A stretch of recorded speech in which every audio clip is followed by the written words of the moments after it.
Episode 2. The tension in the air was thick as Tech and Passion stood frozen. While receiving the incoming message, Tech maintained a silent link with Passion. They stood in the center of the bustling group, their eyes scanning the teenagers surrounding them.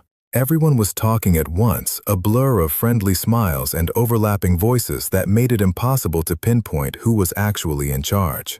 Tech's patience finally snapped. He gestured sharply toward his laser gun, his voice cutting through the chatter. What would you do if I pulled out a weapon and shot it? Let's just say I was feeling a little angry. The shift was instantaneous. The friendly atmosphere vanished and the crowd scrambled, scattering in a panicked wave. Within seconds, the clearing was empty, except for one boy who stood his ground.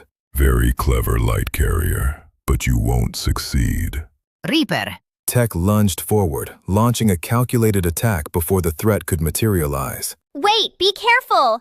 We can't hurt the people around here or the body he is using. Please! Oh yeah, I'll save you the flesh after I destroy all the bones. That is not what I meant, and you know it! The air grew thick with the sounds of combat. As the fight intensified, the remaining bystanders fled toward the street, several fumbling for their phones to alert the authorities. Reaper was a blur of motion, scaling the nearby ramps with a terrifying superhuman grace that defied gravity. By the time the distant wail of sirens grew loud and the first flicker of police lights reflected off the surrounding buildings, the tides had turned. Reaper had vanished into the shadows, leaving the boy's body and looking for another host. The boy who had stood his ground now lay motionless, caught in the crossfire of a battle he wasn't meant for. Police now on the scene. Put the weapon down, son, and put your hands up!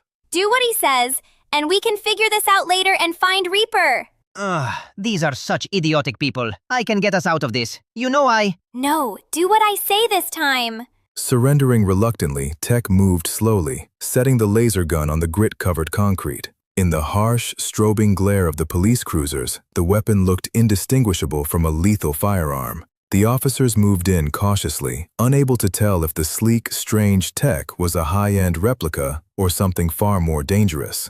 Elsewhere, on the far side of town, the atmosphere was far grittier. Near the rusted skeletons of the junk car lot, the air smelled of oil and decay. A pair of headlights cut through the gloom as Putzle and E-Van pulled up to the site, their arrival silent and ominous. I can't believe the ship is gone along with all my other reading files. I hadn't even begun the new classic from this planet I found at the Galaxy file room, A Hero Called Bat. Shut up, someone is coming.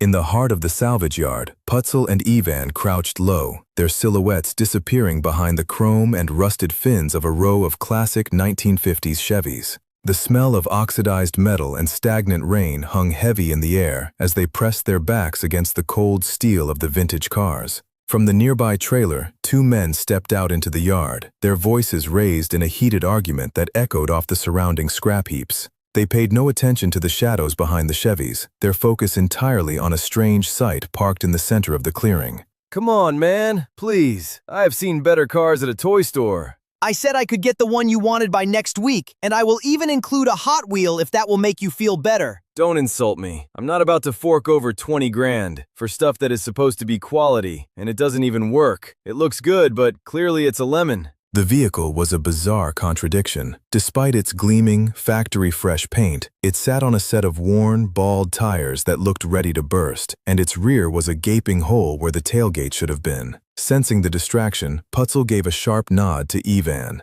Staying low and moving with practiced silence, they crept away from the classics and began to weave deeper into the lot, navigating through the piles of older, forgotten machinery toward their target. I think these are supposed to be what's used for transportation on this planet. If I can fix it based on the model of the vehicle they are discussing, you should be able to navigate us out of here, right? Seems like it would be an easy task. Okay, see that one over there, the blue and white one? I'm going to fix that one over there, and you just stay here and keep watch. Got it? Watch what? The vehicle or the humans?